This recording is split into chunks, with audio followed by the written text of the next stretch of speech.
तो चलिए स्टूडेंट्स, हम लोग बढ़ते हैं अब उपनिषद वाले टॉपिक में। लास्ट टॉपिक में हमने देखा था उपनिषद का थोड़ा सा इंट्रोडक्शन और ऋग्वेद के उपनिषद।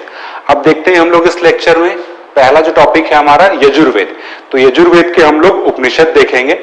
अब देखिए, जो यजुर्वेद है ये दो वर्गों में बांट के पढ़ा जाता है या अध्ययन किया जाता है, समझिएगा, शुक्ल यजुर्वेद और कृष्ण यजुर्वेद। हालांकि वेद वाले टॉपिक में भी हम लोगों ने ये चीज डिस्कस की थी, थोड़ा सा भी देख लेते हैं उपनिषदों के संदर्भ में इन दोनों में क्या अंतर दिखाई दे रहा है हम लोग को। तो शुक्ल यजुर्वेद में देखिए 19 उपनिषद हैं और कृष्ण यजुर्वेद में 32 उपनिषद हैं। लेकिन हम चर्चा करेंगे सिर्फ जो बहुत इंपॉर्टेंट उपनिषद हैं। तो शुक्ल यजुर्वेद के जो इंपॉर्टेंट उपनिषद हैं, ईशोपनिषद, बृहदारण्यक उपनिषद और मुक्तिकोपनिषद। वहीं कृष्ण यजुर्वेद की बात करें तो कठ, तैत्तिरीय, श्वेताश्वर और मैत्रायणी। ठीक है, अब एक एक करके अपन चलते हैं इनमें। तो पहले बात करेंगे हम लोग ईशोपनिषद। ये ईशोपनिषद वही है जो कहीं कहीं पे आपको मिलता होगा ईशावास्योपनिषद, वही है ईशोपनिषद। इसमें खास बात क्या है, देखिए ईशोपनिषद जो है ये भगवत गीता का आधार माना जाता है। मतलब भगवत गीता में जो तत्व हैं वो ज्यादातर तत्व जो हैं वो ईशोपनिषद पर आधारित हैं या उससे प्रभावित हैं। कैसे? अब देखिए, इसको जब पढ़ेंगे तो समझ में आ जाएगा कि भगवत गीता किस तरह से प्रभावित है। ईशोपनिषद में बात की गई है निष्काम कर्म, वही चीज बात की गई है, वही बात की गई है गीता, कर्म करो फल की चिंता मत करो, वही बात निष्काम कर्म।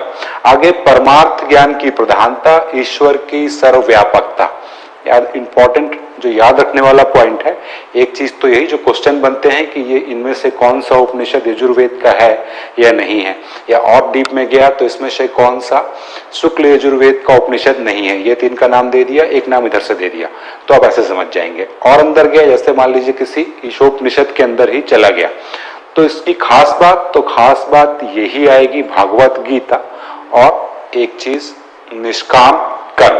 बाकी चीजें याद हो जाएं तो बहुत बढ़िया, ना भी हो तो घबराने की कोई बात नहीं है। ठीक है, अब अगला देखते हैं हम लोग बृहदारण्यक उपनिषद। इसी को बृहदारण्यकोपनिषद भी बोलते हैं। इसमें क्या खास बात है, जो बृहदारण्यक उपनिषद है ये सबसे बड़ा या सबसे बृहद उपनिषद है। ठीक है, नाम से ही समझ में आ जाएगा, जैसे वृहद अपन बोलते हैं तो उससे याद रखिएगा बृहदारण्यक उपनिषद जो है वो सबसे बड़ा है।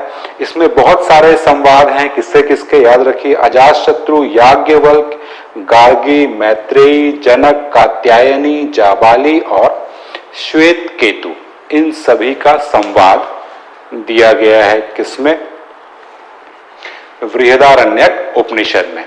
अब आगे देखते हैं हम लोग कठ उपनिषद। ये कठ उपनिषद क्या है, वही कठोपनिषद जो पहले भी हम लोगों ने पढ़ा है। जब ये सिलेबस में नहीं जुड़ा था अलग से उपनिषद, तब भी हम लोग पढ़ते थे कठोपनिषद।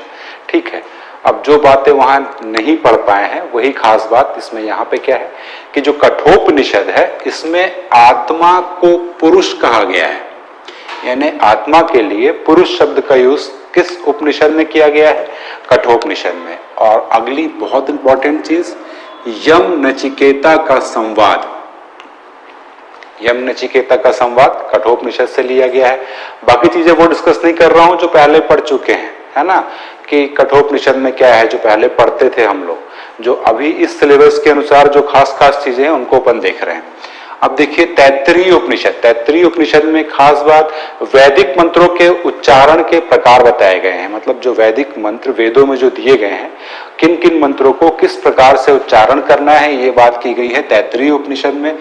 ब्रह्म को यहाँ पे आनंद का स्वरूप बताया गया है, यह ब्रह्म का स्वरूप आनंद। ठीक है, और भृगु वरुण का संवाद है इसमें। अगली चीज श्वेताश्वतरोपनिषद। इसमें खास बात, इसमें याद रखिएगा खास बात एक तो ये है, सांख्य दर्शन का प्रतिपादन माना जाता है कि इस उपनिषद के द्वारा ही हुआ है। तो सांख्य दर्शन जो है वो इससे प्रभावित ऐसा माना जाता है, और ये शैव धर्म से संबंधित है।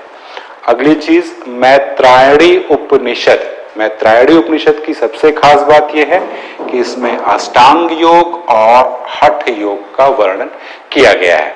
तो ये तो हो गए आपके यजुर्वेद के उपनिषद। उत्तर। चलिए तो अब देख लेते हैं हम लोग सामवेद। सामवेद के कुल 16 उपनिषद हैं, जिसमें प्रमुख रूप से चर्चाएं जो की जाती हैं या इंपॉर्टेंट है वो ये तीन ही है, केन उपनिषद, छांदोग्य और आरूढ़ेय। इसमें भी ये ज्यादा इंपॉर्टेंट जो है वो केन उपनिषद है और छांदोग्य है। केन में देखेंगे केनोपनिषद। केनोपनिषद का एक नाम जैमिनी उपनिषद भी कहा जाता है इसको, और तवलकार, याद रखिएगा ये बहुत इंपॉर्टेंट है, तवलकार। तवलकार उपनिषद यानी कि केनोपनिषद। इसमें बात की गई है मुख्य रूप से निर्गुण ब्रह्म, निर्गुण ब्रह्म, निराकार ब्रह्म की किस उपनिषद में बात की गई है? केनोपनिषद। छांदोग्य उपनिषद में आएंगे, इसमें ओम की उत्पत्ति तथा इसके गूढ़ रहस्यों की चर्चा की गई है। प्रथम 3 आश्रमों की चर्चा की गई है। प्रथम 3 आश्रम यानी ब्रह्मचर्य, गृहस्थ और वानप्रस्थ, और चतुर्थ आश्रम है संन्यास, जिसकी चर्चा छांदोग्य उपनिषद में नहीं है। अगली चीज धर्म एवं आत्मा की अभिन्नता की बात की गई है, यानी धर्म और आत्मा एक ही है। उद्दालक आरुणि ने श्वेत केतु को ब्रह्म विद्या का उपदेश इसमें छांदोग्य उपनिषद में दिया है। ठीक है, इसका उल्लेख है, यानी किसका उल्लेख है? उद्दालक आरुणि ने जो अपने पुत्र, ये श्वेत केतु इनके पुत्र थे, अपने पुत्र को जब ब्रह्म विद्या का उपदेश दिया तो उस संवाद की चर्चा भी छांदोग्य उपनिषद में है। अब आगे बढ़ते हैं हम लोग। ये हो गया आपका सामवेद, इसके उपनिषद जितना इंपॉर्टेंट था इतना ही है। अगला देखते हैं अपन अथर्ववेद। ठीक है, अंतिम वेद है ये। अथर्ववेद के कुल 31 उपनिषद हैं। प्रमुख जो है वो प्रश्न या प्रश्नोपनिषद, मुंडक और मांडुक्य। तो प्रश्न उपनिषद या प्रश्नोपनिषद, इसमें जो खास बात की गई है, इसमें क्या है, 6 ऋषि हैं जो पिप्पलाद मुनि से 6 प्रश्न करते हैं ब्रह्म विद्या सिखाने के लिए या समझने के लिए, जांचने के लिए कि आप उसके काबिल योग्य हैं या नहीं है। अब चूंकि 6 मुनि पिप्पलाद मुनि से 6 प्रश्न कर रहे हैं, इसलिए इसका नाम पड़ गया है प्रश्नोपनिषद, यानी इसमें प्रश्नों की चर्चा की गई है। इसमें इंपॉर्टेंट इतना ही है। आगे बढ़ते हैं मुंडकोपनिषद। ये पहले भी सुना होगा आपने बहुत। खास बात, सांख्य और वेदांत सिद्धांत का प्रतिपादन किया गया है। ठीक है, सांख्य और वेदांत सिद्धांत का प्रतिपादन किसमें?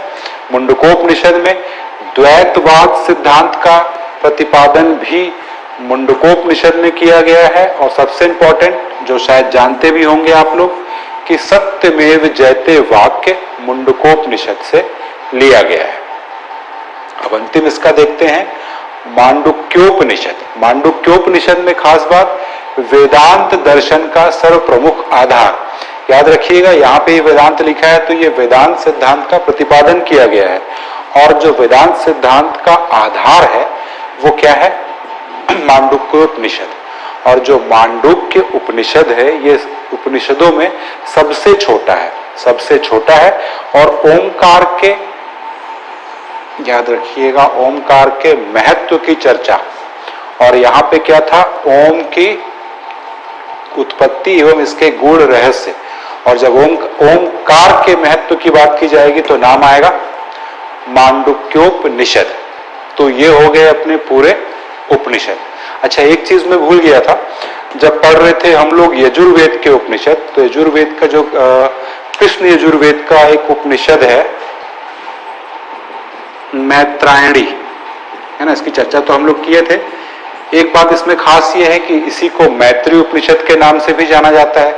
ये तो याद रह जाएगा आप लोगों की मैत्री उपनिषद, मैत्रायणी उपनिषद दोनों एक ही है। जो इंपॉर्टेंट बात है वो ये है कि जो प्रकृति के 3 गुण हैं, ठीक, प्रकृति के 3 गुण क्या हैं? सत्व, रजत व तमस। सत्व, रजत व तमस, इनका संबंध बताया गया है ब्रह्मा, विष्णु और महेश से। तो प्रकृति के 3 गुण सत्व, रजत और तमस का संबंध ब्रह्मा, विष्णु और महेश से किस उपनिषद में बताया गया है? बताएंगे मैत्रायणी उपनिषद से। ठीक है, तो ये टॉपिक आपका समाप्त हुआ। उपनिषद इतना ही मुझे इसमें इंपॉर्टेंट लग रहा है जो प्रीलिम्स में आना चाहिए। कुछ खास बात, जैसे कि उपनिषद जो है, याद रखिएगा, इसमें मुख्य रूप से या मूलतः ब्रह्म विद्या दी गई है। ब्रह्म विद्या होती क्या है? ब्रह्म यानी ईश्वर को जानना, और ईश्वर कैसे जान पाएगा आदमी? जब तक वो स्वयं को नहीं जान पाएगा। और कई जगह जो उपनिषद पढ़ेंगे उसमें समझ में आएगा कि आत्मा और परमात्मा की अभिन्नता बताई गई है ना। तो आत्मा और परमात्मा जब अभिन्न है, यानी इनमें कोई विभिन्नता नहीं है, तो यानी जब व्यक्ति अपनी आत्मा को जब जान जाएगा या आत्म विद्या प्राप्त कर लेगा तो ऑलरेडी वो ब्रह्म विद्या को समझ जाएगा। तो उपनिषद में आत्म विद्या या ब्रह्म विद्या की चर्चा की गई है या बात की गई है। उपनिषद है क्या? ज्ञान चर्चाओं का सार है। कैसे? जिज्ञासाओं के उत्तर हैं। जितने भी उपनिषद हम लोगों ने पढ़े अभी, सब में देख रहे हैं हम लोग कि बहुत सारे संवाद हैं। ये इसको बात हो रही है श्वेत केतु की, उद्दालक, आरुणि, बहुत सारे ऐसे संवाद हैं, है ना। तो इन संवादों में हो क्या रहा है कि एक व्यक्ति अपनी जिज्ञासा जाहिर कर रहा है और उन जिज्ञासाओं का जो अपने महान ऋषि मुनि थे उनके द्वारा उत्तर दिया जा रहा है। तो उपनिषदों में जिज्ञासाओं का उत्तर दिया जा रहा है, किसके द्वारा? ऋषियों के द्वारा। और ये ज्ञान चर्चाओं का सार है।